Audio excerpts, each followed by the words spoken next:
ಅತ್ತ ಹರ್ಮೂಜ್ ಬಂದ್, ಇತ್ತ ಡೊನಾಲ್ಡ್ ಟ್ರಂಪ್ ಅಚ್ಚರಿ ಹೇಳಿಕೆ. ಹರ್ಮೂಜ್ ಅಮೆರಿಕ ನಿಯಂತ್ರಣದಲ್ಲಿದೆ ಅಂತ ಟ್ರಂಪ್ ಘೋಷಿಸಿದ್ದಾರೆ. ಟ್ರೂತ್ನಲ್ಲಿ ಹೇಳಿಕೆಯನ್ನು ನೀಡಿರೋ ಅಂತ ಅಮೆರಿಕ ಅಧ್ಯಕ್ಷ ಡೊನಾಲ್ಡ್ ಟ್ರಂಪ್. ಸದ್ಯ ಹರ್ಮೂಜ್ ಜಲಸಂಧಿ ಇರಾನ್ ದೇಶದ ನಿಯಂತ್ರಣದಲ್ಲಿ ಇಲ್ಲ.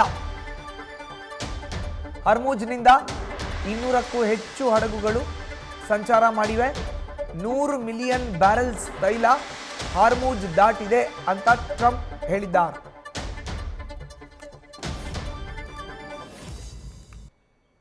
ಹೆಚ್ಚಿನ ಮಾಹಿತಿ ನೀಡ್ತಾರೆ ನಮ್ಮ ಪ್ರತಿನಿಧಿ ಚಂದ್ರಮೋಹನ್ ದೂರವಾಣಿ ಸಂಪರ್ಕಕ್ಕೆ ಸಿಕ್ಕಿದ್ದಾರೆ. ಚಂದ್ರಮೋಹನ್, ಈಗ ಅಮೆರಿಕ ಇರಾನ್ ನಡುವೆ ನಡೀತಾ ಇರುವಂಥ ಯುದ್ಧ 2ನೇ ದಿನಕ್ಕೆ ಕಾಲಿಟ್ಟಿದೆ. ದಾಳಿ ಪ್ರತಿ ದಾಳಿ, ಹಾರ್ಮೂಜ್ ಬಂದ್, IRGC ಎಂಟ್ರಿ, ಯುದ್ಧ ವಿಮಾನಗಳು ಕೂಡ ಎಂಟ್ರಿ ಆಗಿರೋ ಅಂಥದ್ದು. ಏಕಾಏಕಿ ಆರಂಭ ಆಗಿದೆ ಮತ್ತೆ ಯುದ್ಧದ ವಾತಾವರಣವನ್ನ ಸವಿವರವಾಗಿ ವಿವರಿಸೋದಾದ್ರೆ. ಹೌದು ಮಧುಸೂದನ್, ಈಗ ಮೊನ್ನೆ ದಿನ ಮುಖ್ಯವಾಗಿ ಹೊರ್ಮುಜ್ ಜಲಸಂಧಿಯ ಬಳಿ ಅಮೆರಿಕದ ಅಪಾಚೆ ಹೆಲಿಕಾಪ್ಟರ್ ಬಂದಿತ್ತು. ಅಪಾಚೆ ಹೆಲಿಕಾಪ್ಟರ್ ಹಾರಾಟ ನಡೆಸುವಂತ ಸಂದರ್ಭದಲ್ಲಿ ಇರಾನ್ನ ಸೇನೆ ಅದನ್ನ ಹೊಡೆದುಳಿಸಿತ್ತು. ಇದಾದ ಬಳಿಕ ಅಮೆರಿಕದ ಅಧ್ಯಕ್ಷ ಡೊನಾಲ್ಡ್ ಟ್ರಂಪ್ ಅವರು ತಮ್ಮ ದೇಶದ ಅಪಾಚೆ ಹೆಲಿಕಾಪ್ಟರ್ನ ಹೊಡೆದುಳಿಸೋದಕ್ಕೆ ನಾವು ತಕ್ಕ ಪ್ರತ್ಯುತ್ತರವನ್ನ ನೀಡಬೇಕು ಅಂತ ಹೇಳಿ ನಿರ್ಧಾರವನ್ನ ತೆಗೆದುಕೊಂಡ್ರು. ಅದಾದ ಬಳಿಕ ನಿನ್ನೆಯಿಂದಲೂ ಕೂಡ ಮುಖ್ಯವಾಗಿ ಇರಾನ್ನ ಮೇಲೆ 100ಕ್ಕೂ ಹೆಚ್ಚು ಕ್ಷಿಪಣಿ ದಾಳಿಗಳನ್ನ ಅಮೆರಿಕದ ಸೇನೆ ನಡೆಸಿದೆ. ತನ್ನ ಮಿತ್ರ ರಾಷ್ಟ್ರಗಳ ವಾಯುನೆಲೆಗಳಿಂದ ಇರಾನ್ನ ನೆಲೆಗಳ ಮೇಲೆ ದಾಳಿಯನ್ನು ನಡೆಸಿದೆ. ಮುಖ್ಯವಾಗಿ ಡ್ರೋನ್ ಲಾಂಚ್ ಪ್ಯಾಡ್ಗಳು ಜೊತೆಗೆ ಏರ್ ಡಿಫೆನ್ಸ್ ಸಿಸ್ಟಮ್ಗಳನ್ನ ಗುರಿಯಾಗಿಸಿಕೊಂಡು ಅಮೆರಿಕ ದಾಳಿಯನ್ನು ನಡೆಸಿ ಅವುಗಳೆಲ್ಲವನ್ನು ಕೂಡ ಧ್ವಂಸಗೊಳಿಸುವಂತ ಕೆಲಸವನ್ನು ಮಾಡಿದೆ. ಈಗ ಮತ್ತೆ ಅಮೆರಿಕದ ಸೇನೆ ಇರಾನ್ನ ಮೇಲೆ ತನ್ನ ದಾಳಿಯನ್ನ ತೀವ್ರಗೊಳಿಸಿದೆ. ಈಗ 20ಕ್ಕೂ ಹೆಚ್ಚು ಯುದ್ಧ ವಿಮಾನಗಳ ಮೂಲಕ ಇರಾನ್ನ ಮೇಲೆ ದಾಳಿಯನ್ನ ನಡೆಸಲಾಗ್ತಾ ಇದೆ.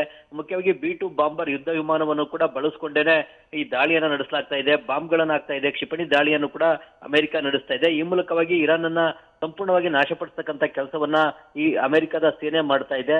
ಒಂದ್ ಕಡೆಯಲ್ಲಿ ಶಾಂತಿ ಮಾತುಕತೆಯನ್ನು ನಾವು ನಡೆಸ್ತೇವೆ ಅಂತ ಹೇಳಿ ಅಮೆರಿಕ ಹೇಳ್ತಾ ಇತ್ತು. ಮತ್ತೊಂದ್ ಕಡೆಯಲ್ಲಿ ಈಗ ಈ ದಾಳಿಯನ್ನು ಕೂಡ ಮತ್ತೆ ಆರಂಭವನ್ನ ಮಾಡಿದೆ. ಇದಕ್ಕೆಲ್ಲ ಕಾರಣ ಆಗಿದ್ದು ಅಂದ್ರೆ ಅಪಾಚೆ ಹೆಲಿಕಾಪ್ಟರ್ನ ಇರಾನ್ ಹೊಡೆದುಳಿಸಿದ್ದು. ಹೊರ್ಮುಜ್ ಜಲಸಂಧಿಯ ಬಳಿ ಬಂದಂತ ಸಂದರ್ಭದಲ್ಲಿ ಇರಾನ್ ಅದನ್ನ ಹೊಡೆದುಳಿಸಿದ್ರಿಂದಾಗಿನೇ ಈಗ ಪರಿಸ್ಥಿತಿ ಮತ್ತಷ್ಟು ವಿಕೋಪಕ್ಕೆ ಹೋಗಿದೆ. ಮತ್ತೆ ಯುದ್ಧ ಶುರುವಾಗಿದೆ.